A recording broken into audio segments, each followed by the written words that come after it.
Welcome to our channel WBCS inspiration. আমি সৌরভ।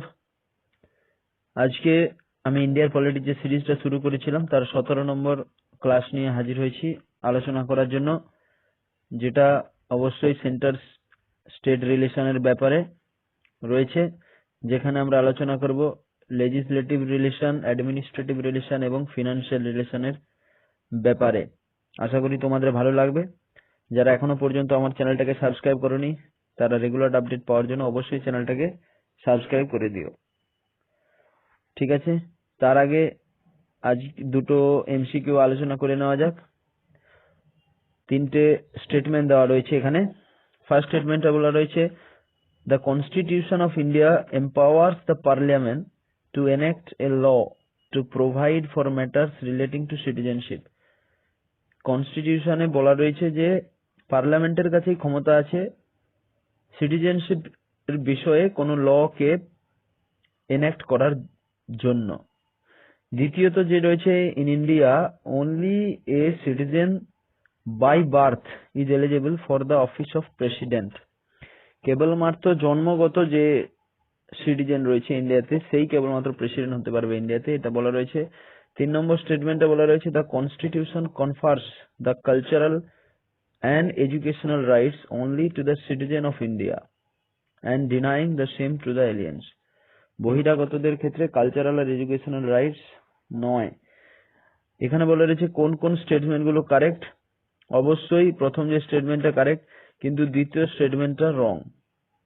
ইন্ডিয়াতে citizen by birth এবং সিটিজেন বাই ন্যাচারালাইজেশন পদ্ধতিতে বা যে কোনো পদ্ধতিতে যে সিটিজেন হবে তারা প্রেসিডেন্ট হওয়ার যোগ্য বা এলিজেবল। তাহলে দ্বিতীয় নম্বর স্টেটমেন্টটা ভুল আর 3 নম্বর স্টেটমেন্টটাও কারেক্ট। তাহলে 1 আর 3 অপশন সি হচ্ছে কারেক্ট অ্যান্সার। চলো সলিউশন দেখে নেওয়া যাক। অপশন সি হচ্ছে কারেক্ট। কনস্টিটিউশনে আমাদের সিটিজেনশিপ সম্পর্কে বলা রয়েছে 5 থেকে 11 নম্বর আর্টিকেল এবং পার্ট 2 তে বলা রয়েছে, যেখানে বলা রয়েছে যে পার্লামেন্টের হাতে ক্ষমতা আছে সিটিজেনশিপ বিষয়ে কোনো ল তৈরি করার বিষয়ে। এবং দ্বিতীয় যে স্টেটমেন্টটা ছিল যে প্রেসিডেন্ট হওয়ার জন্য citizen by birth as well as naturalised citizens are eligible. President হওয়ার জন্য জন্মগত এবং ন্যাচারালাইজ পদ্ধতিতে সিটিজেন রাও প্রেসিডেন্ট হওয়ার যোগ্য, যেটা কিন্তু ইউএসএ তে নয়। ইউএসএ তে শুধুমাত্র citizen by birth eligible for president of USA. ঠিক আছে, এরপর চলে যাচ্ছি নেক্সট কোশ্চেনে। In the Indian parliamentary model of government, parliamentary গভর্নমেন্টের ক্ষেত্রে যে 4টা অপশন দেওয়া রয়েছে তাদের মধ্যে ফার্স্ট যে অপশনটা, the centre controls the states and union territories, judiciary controls the executive, executive is responsible to the legislature, legislature controls the judiciary. Parliamentary form of গভর্নমেন্টের যেটা মেন ফিচার্স সেটা হচ্ছে option C, executive is responsible to the legislature. এটা হচ্ছে parliamentary form of গভর্নমেন্টের main বৈশিষ্ট্য, যেটা হচ্ছে option C is the right answer. ঠিক আছে, সলিউশনেও দেখতে পাচ্ছ তোমরা, constitution provides parliamentary form of government both at the centre and the state. In the parliamentary form of government, executive is responsible to the legislature for its policies and acts. ঠিক আছে, এই ছিল আজকে দুটো এমসিকিউ। এরপর শুরু করা যাচ্ছে আজকের মেন যে ক্লাস। প্রথমে হচ্ছে সেন্টার স্টেট রিলেশনশিপ। ঠিক আছে, কনস্টিটিউশন ভারতের সংবিধানে বলা রয়েছে যে যত সমস্ত পাওয়ার আছে, অর্থাৎ ফেডারেল সিস্টেমের অন্তর্গত যে সমস্ত পাওয়ার আছে সেগুলো 3 প্রকারের মূলত, যেগুলো সেন্টার এবং স্টেটের মধ্যে ডিস্ট্রিবিউট হবে বা ডিভাইড হবে। সেগুলো হচ্ছে লেজিসলেটিভ পাওয়ার, এক্সিকিউটিভ পাওয়ার এবং ফিনান্সিয়াল পাওয়ার। কিন্তু ভারতে যে জুডিশিয়াল পাওয়ার আছে তার কিন্তু কোনো ডিভিশন হয় না, কারণ ইন্ডিয়াতে ইন্টিগ্রেটেড জুডিশিয়াল সিস্টেম আমরা দেখতে পাই। ঠিক আছে, সেখানে জুডিশিয়ালের ক্ষেত্রে স্টেট এবং সেন্টারে যে ল রয়েছে সেটা কিন্তু একই রকম। ঠিক আছে, সেন্টার স্টেটের যে রিলেশনে, যেখানে তিনটে রিলেশন আমরা দেখতে পাবো, তিন ধরনের, সেটা হচ্ছে লেজিসলেটিভ রিলেশন, অ্যাডমিনিস্ট্রেটিভ রিলেশন এবং ফিনান্সিয়াল রিলেশন। আজকের ক্লাসে আমরা শুধুমাত্র লেজিসলেটিভ যে রিলেশন গুলো আছে সেগুলো নিয়ে আলোচনা করতে চলেছি। লেজিসলেটিভ রিলেশন যে আর্টিকেল 245 থেকে 255 এর মধ্যে এবং পার্ট 11 এ রয়েছে, ঠিক আছে, যেটা সেন্টার এবং স্টেটের মধ্যে যে লেজিসলেটিভ রিলেশন আছে সেটা নিয়ে আলোচনা করে। এবং এই যে লেজিসলেটিভ রিলেশন রয়েছে সেটাকে মূলত চার ভাগে আমরা ভাগ করতে পারি, ঠিক আছে। তার যে প্রথম ভাগটা রয়েছে, যে আইনত যে অঞ্চল রয়েছে, আঞ্চলিক ডিস্ট্রিবিউশন রয়েছে, টেরিটোরিয়াল এক্সটেন্ট, সেন্টার এবং স্টেটের ক্ষেত্রে সেটা কিন্তু আলাদা। যেমন পার্লামেন্ট ল তৈরি করতে পারে পুরো whole or any part of the territory of India, অর্থাৎ পার্লামেন্টের কাছে ক্ষমতা আছে যে সে ভারতের যে কোনো জায়গাতে ল তৈরি করতে পারে, সেটা স্টেট হতে পারে, ইউনিয়ন টেরিটরি হতে পারে, বা অন্য যে কোনো এরিয়া যেগুলো পরবর্তীকালে ভারতের অন্তর্গত হতে চলেছে, সেই সব এরিয়াতেও ল তৈরি করার ক্ষমতা থাকে একমাত্র পার্লামেন্টের। সেরকম ভাবে স্টেট লেজিসলেচারের কাছে ক্ষমতা আছে ল তৈরি করার ব্যাপারে স্টেটের মধ্যে, ঠিক আছে। স্টেটের ক্ষেত্রেও কিছু এক্সেপশন রয়েছে, কিন্তু সাধারণভাবে স্টেটের যে কোনো ল তৈরি করতে পারে স্টেট লেজিসলেচার, ঠিক আছে। এরপর চলে যাচ্ছি next 2 number, distribution of legislative subject.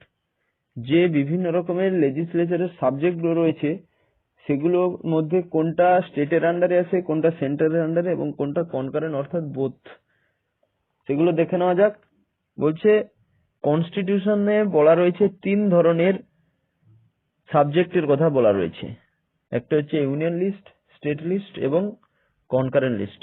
Exam পার্সপেক্টিভের ক্ষেত্রে এই স্লাইডে যে কোশ্চেন গুলো রয়েছে বা এই স্লাইড থেকে বিভিন্ন রকমের কোশ্চেন হতে পারে এবং বিভিন্ন পরীক্ষাতেও কোশ্চেন জিজ্ঞেস করা হয়েছে।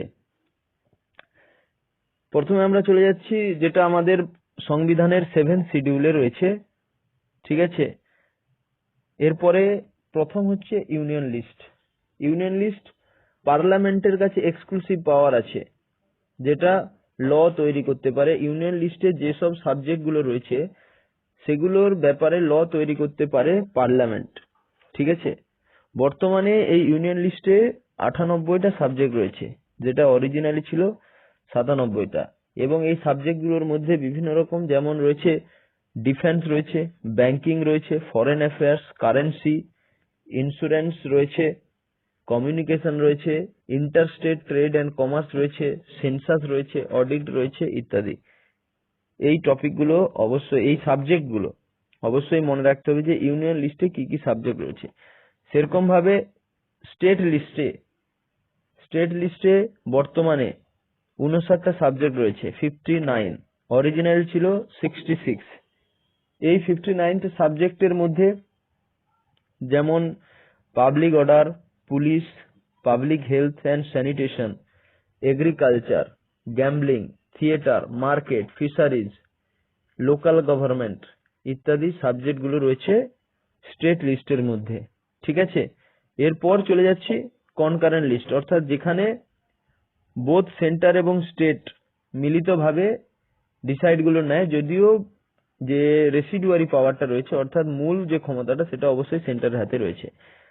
যেখানে বর্তমানে 52টা সাবজেক্ট রয়েছে, কিন্তু অরিজিনালি ছিল 47টা। সেগুলোর মধ্যে মেইনলি রয়েছে criminal law and procedure, civil procedure, marriage and divorce, population control, family planning, electricity, labour welfare, economic and social planning, ঠিক আছে। তো এই যে প্রতিটা সাবজেক্ট অবশ্যই তোমরা ভালো করে মনে রাখার চেষ্টা করবে, ঠিক আছে। Distribution of legislative subject. এরপর ইম্পর্টেন্ট দুটো টপিক নিয়ে আমি আলোচনা করছি। 42nd অ্যামেন্ডমেন্ট অ্যাক্ট 1976 এর মাধ্যমে 5টা সাবজেক্টকে স্টেট লিস্ট থেকে কনকারেন্ট লিস্টে নিয়ে আসা হয়েছিল। সেই 5টা সাবজেক্ট তোমরা অবশ্যই মনে রাখবে। প্রথম হচ্ছে এডুকেশন, দ্বিতীয়ত হচ্ছে ফরেস্ট, ওয়েটস অ্যান্ড মেজার্স, 4 হচ্ছে protection of wild life and birds, 5 নম্বর হচ্ছে অ্যাডমিনিস্ট্রেশন অফ জাস্টিস। এই যে 5টা সাবজেক্ট ছিল 1976-এ 42তম সংবিধান সংশোধনের মাধ্যমে এগুলোকে স্টেট লিস্ট থেকে কনকারেন্ট লিস্টে আনা হয়েছে। ঠিক আছে, এরপরে 101তম সংবিধান সংশোধন, যেটা 2016 সালের মাধ্যমে জিএসটি কে আনা হয়েছিল, তার ব্যাপারে বলা রয়েছে। তাহলে গুডস অ্যান্ড সার্ভিস ট্যাক্স, যেখানে পার্লামেন্ট এবং স্টেট লেজিসলেচার মিলিতভাবে ট্যাক্স ইম্পোজ করতে পারে, সেটা 101তম অ্যামেন্ডমেন্ট 2001-এর মাধ্যমে করা রয়েছে। এই দুটো এক্সামের ক্ষেত্রে খুবই গুরুত্বপূর্ণ বিষয়। এরপর চলে যাচ্ছি next, parliamentary legislation in the state field. স্টেটের কোন কোন বিষয়ে বা কখন কখন পার্লামেন্ট স্টেটের বিষয়ে হস্তক্ষেপ করতে পারে, সেগুলো বলা রয়েছে। প্রথম, when Rajya Sabha pass A resolution, যখন রাজ্যসভা ন্যাশনাল ইন্টারেস্টের খাতিরে কোনো ল পাস করে, সেটাতে পার্লামেন্ট সেই লকে কার্যকরী করতে পারে। ঠিক আছে, যখন ন্যাশনাল ইন্টারেস্টের খাতিরে কোনো স্টেটের যে লকে, সেটাকে রাজ্যসভা যখন পাস করে দেয়, সেটাকে পার্লামেন্টের হাতে ক্ষমতা আছে ল পাস করার। ঠিক আছে, দ্বিতীয়ত, যখন ন্যাশনাল এমার্জেন্সি কোনো স্টেটে কার্যকরী হবে, তখন সেক্ষেত্রেও তার যে স্টেট লিস্টে যেসব ল রয়েছে সেগুলোকেও চেঞ্জ করার ক্ষমতা কিন্তু পার্লামেন্টের হাতে রয়েছে, যেটা আর্টিকেল 249-এর আন্ডারে রয়েছে। 249-এর আন্ডারে রয়েছে ন্যাশনাল ইন্টারেস্টের খাতিরে, এবং 250 এর আন্ডারে রয়েছে যখন এমার্জেন্সি, ন্যাশনাল ইমার্জেন্সি জারি হবে। ঠিক আছে, এরপরে রয়েছে যখন when state make a request, যখন স্টেট লেজিসলেচার কোনো রিকোয়েস্ট করবে পার্লামেন্টকে কোনো ল এনেক্ট করার জন্য, সেক্ষেত্রে। তারপরে যখন কোনো ইন্টারন্যাশনাল এগ্রিমেন্ট সাইন হবে, এটা আর্টিকেল 253-র আন্ডারে রয়েছে, তখন পার্লামেন্ট সেই ল এনেক্ট করার ক্ষমতা রয়েছে, যদিও সেটা স্টেট লিস্টের আন্ডারে থাকে। কিন্তু যখন ইন্টারন্যাশনাল এগ্রিমেন্টকে ইমপ্লিমেন্ট করার কথা আসবে, তখন সেখানে পার্লামেন্ট ল এনেক্ট করতে পারে। এবং শেষমেশ রয়েছে ডিউরিং প্রেসিডেন্ট রুল, যখন প্রেসিডেন্ট রুল কোনো স্টেটে চালু হবে, তখন পার্লামেন্ট সেই স্টেটের বিভিন্ন রকম ল এনেক্ট করার ক্ষমতা অটোমেটিক ভাবে পার্লামেন্টের হাতে চলে আসবে। এগুলো হচ্ছে স্টেটের যে সাবজেক্ট গুলো রয়েছে বা স্টেটের যে ফিল্ড গুলো রয়েছে, সেগুলোতে কোন কোন সিচুয়েশনে পার্লামেন্ট প্রভুত্ব স্থাপন করে, অর্থাৎ পার্লামেন্ট মেন ভূমিকা গ্রহণ করে। ঠিক আছে, এরপর চলে যাচ্ছি centre control over state legislation. কোন কোন পরিস্থিতিতে সেন্টারের হাতে সর্বোচ্চ ক্ষমতা রয়েছে। ঠিক আছে, বলছে গভর্নরের কাছে যখন কোনো বিল আসে, যেটা অলরেডি স্টেট লেজিসলেচার দ্বারা পাস হয়ে আসে, যেটা কনসিডারেশনের জন্য প্রেসিডেন্টের কাছে পাঠায়, সেটা কিন্তু প্রেসিডেন্ট সেক্ষেত্রে অ্যাবসলিউট ভেটো ভোগ করে। অর্থাৎ প্রেসিডেন্ট চাইলে সে বিলটাকে নাও রিটার্ন করতে পারে, অর্থাৎ প্রেসিডেন্টের কাছে অ্যাবসলিউট ভেটো পাওয়ার থাকে। সেক্ষেত্রে কোনো বিল যখন স্টেট লেজিসলেচার দ্বারা পাস হয়ে যায়, তারপর সেটা যখন গভর্নর সেটাকে কনসিডারেশনের জন্য প্রেসিডেন্টের কাছে পাঠায়, তখন প্রেসিডেন্টের কাছে কিন্তু অ্যাবসলিউট ভেটো ক্ষমতা থাকে। দ্বিতীয়ত, যখন কোনো বিল স্টেট লেজিসলেচার দ্বারা ইন্ট্রোডিউস করা হয়, যখন কোনো বিলকে স্টেট লেজিসলেচার দ্বারা উত্থাপিত করা হয়, উত্থাপনের আগে কিন্তু প্রেসিডেন্টের স্যাংশন, প্রিভিয়াস স্যাংশন অবশ্যই নিতে হয়। অর্থাৎ প্রেসিডেন্টের অনুমতি ছাড়া স্টেট লেজিসলেচারে কোনো বিল উত্থাপিত করা যায় না। অর্থাৎ এক্ষেত্রেও সেন্ট্রালের কন্ট্রোল থাকছে স্টেট লেজিসলেচারের উপরে। এবং লাস্ট, যে যখন কোনো স্টেটে ফিনান্সিয়াল এমার্জেন্সি জারি হবে, যখন কোনো স্টেটে ফিনান্সিয়াল এমার্জেন্সি জারি হবে, তখন সেন্টার চাইলে তার যে মানি বিলটা উত্থাপিত হয় সেটাকে রিজার্ভ করতে পারে। ঠিক আছে, যখন কোনো স্টেটে ফিনান্সিয়াল এমার্জেন্সি জারি হবে তখন মানি বিলটাকেও সেন্টার ডাইরেকশন দিয়ে রিজার্ভ করতে পারে। ঠিক আছে, এগুলো হচ্ছে সেন্ট্রালের কন্ট্রোল থাকে স্টেট লেজিসলেশনের উপরে। এই ছিল আজকের বিষয়, legislative relation between centre and the state. এরপরে আমরা অ্যাডমিনিস্ট্রেটিভ রিলেশন এবং ফিনান্সিয়াল রিলেশন নিয়ে আলোচনা করব নেক্সট ক্লাসগুলোতে।